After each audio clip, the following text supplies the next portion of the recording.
Media ఆరు తెలుగు ఏ తెలుగు ఆరు తెలుగు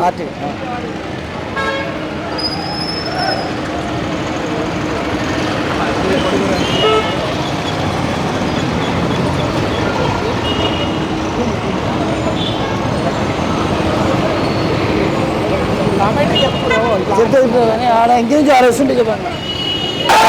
వారైతే ఇది పరిస్థితి, వాళ్ళ డిమాండ్స్ ఏం లేవు.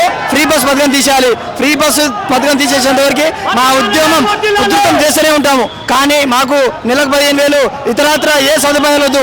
మహిళలకు ఏదైతే ఫ్రీ బస్ పథకం ఇచ్చారో అది బరాబర్ తీసేయాలి. తీసేయకుంటే ఉద్యమం మాత్రం ఉధృతం చేస్తామని ఆటో వాళ్ళు చెప్తున్నారు. కొన్ని వందల మంది ఉన్నారు, ఇంకా రాని వాళ్ళు వేల సంఖ్యలో ఉన్నారు. మా ఆటో వాళ్ళ పొట్టకూడదని వాళ్ళైతే వాపోతున్నారు.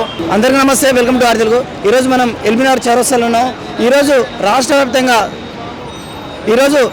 వ్యాప్తంగా ఏదైతే ఆటో క్యాబ్లు బంధువుకు పిలుపునిచ్చారో వాటిని అతిక్రమించి కొంతమంది ఆటో డ్రైవర్స్ అయితే వాళ్ళ ప్యాసింజర్ని తిప్పుకుంటున్నారు. ఈ క్రమంలోనే ఎల్బీనగర్ చౌరస్తాలో చాలామంది ఆటో డ్రైవర్స్ మనం బంధువుకు పిలుపునిచ్చాం కదా, మీరు ఇలా తిప్పితే మన అందరికీ సమన్వయం ఎలా జరుగుతుంది, మన డిమాండ్లు ఎలా పరిష్కారం అవుతాయని వాళ్ళను బలవంతంగా కూడా ఆటోలు ఆపించే ప్రయత్నం చేస్తున్నారు. ఎవరైతే వీళ్ళ యూనియన్ అతిక్రమించి వాళ్ళు ప్యాసింజర్ నడిపించుకున్నారో వాళ్ళని ఆపే ప్రయత్నం చేస్తున్నారు. వాళ్ళు ఎందుకు ఇలా ఆపుతున్నారు? యాక్చువల్గా సుందరయ్య విజ్ఞాన కేంద్రం నుంచి స్టార్ట్ అవుతున్న ధర్నా, కానీ ఒకరికొకరు కొన్ని స్టాప్ల దగ్గర వీళ్ళందరూ భూమి కుడితేనే అయితే కదా, ఎందుకు ఇలా చేస్తున్నారని అడుగుతున్నారు. అలా చెప్పండి, నన్ను ఎందుకు ఇట్లా ఆపుతున్నారు? సార్, మాకు ఆటో డ్రైవర్లకు బస్సు ఫ్రీ పెట్టిరు, మాకు గిరాకులు లేవు. ఇప్పుడు మాకు ఏదో చేస్తున్నారు, అది కూడా చేయట్లేదు. ఇప్పుడు మేము ఏంటంటే ప్రతి ఒక్క ఆటో కార్మికుల కోసం మేము కష్టపడుతున్నాం. ఒక్కరోజు ప్రతి ఒక్క ఆటో డ్రైవర్ కానీ ఎవరైనా కానీ మాకు సహకరించామని మేము విజ్ఞప్తి చేస్తున్నాం. ఈ డేట్ ఎప్పుడో చెప్పారు కదా, మరి ఎందుకు మీ వాళ్ళు బంద్ చేయకుండా చెప్తున్నారు? మా వాళ్ళు అంటే ఒక్కొక్కరు బుద్ధి దక్క ముండా కొడుకులు ఉంటారు కదండి, అట్లా. అంటే వాళ్ళకి ఏం ఇబ్బంది లేదు ఫ్రీ బస్ వల్ల? వాళ్ళకి ఏమవుతుంది అంటే ఫ్రీ బస్ కాదు, వాళ్ళ గిరాకు ఓడేమో హాస్పిటల్ అంటున్నాడు, ఓడేమో దవాఖాన అంటున్నాడు, ఓడేమో కాలేజ్ అంటున్నాడు. ఏమైనా ఉంటే పేపర్లు చూపించి పోతున్నారు. ఇప్పుడు మీరు చేసే డిమాండ్ ఏదైతుందో అందరి కోసమే కదా? అందరి కోసమే. ఇప్పుడు నా ఒక్కరి కోసం కాదండి, ఆటో కార్మికులు ఎంతమంది వాళ్ళ కోసం నేను చేస్తున్నది. ఓకేనా?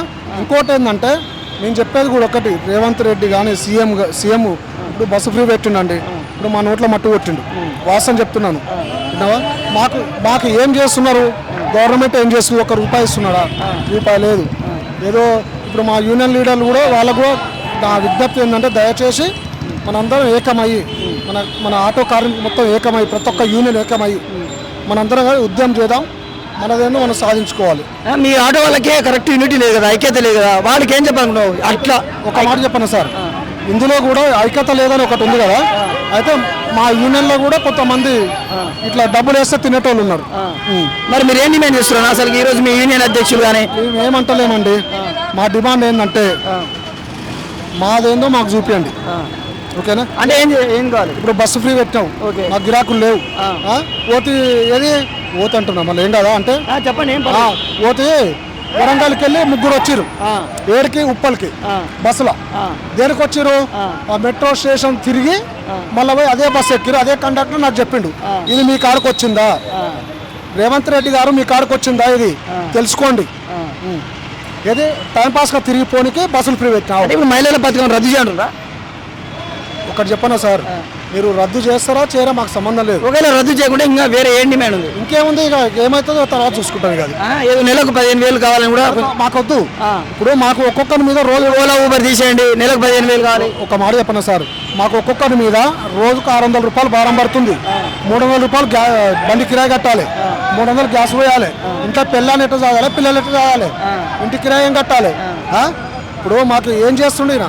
మరి మీ వ్యక్తిగతంగా చెప్పండి, ఏం డిమాండ్ ఆశిస్తారు గవర్నమెంట్? ఒకటే సార్, మాదేందో మాకు చూపించండి. నువ్వు ఇప్పుడు నెలకు 12,000 ఇస్తా అన్నావు కదా, 6 నెలలకు ఒకసారి, నెలకు కాదు.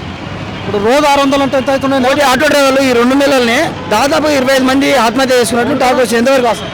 అది 100% అండి. ఇప్పుడు ఏంటంటే నేను పదవులు ఉన్నాను, సీటు మీద కూర్చున్నాను, అది కాదు. ఇప్పుడు వాస్తవం చెప్పాలంటే నాకు కూడా వెళ్తుంది ఇంట్లోకు, నా 2 పిల్లలు. ఈఎంఐలు కట్టలేక సార్, ఈఎంఐ కాదు సార్, నా పిల్లల స్కూల్ ఫీజు కట్టలేకపోతున్నా. నువ్వు ఏమనుకొని పెట్టావు? నువ్వు పెట్టావు కదా, ఇప్పుడు 6 నెలలకు ఒకసారి నువ్వు పెడుతున్నావు కదా, 6 నెలలకు 12,000 ఇస్తే రోజుకు 600 అంటే నెలకు ఎంత? 18,000 లాస్ అవుతున్నావు. నెలకు. అవునా? నువ్వు 6 నెలలకు 12 వేలు ఇస్తావు. ఎవరు కావాలి నీ పైసలు?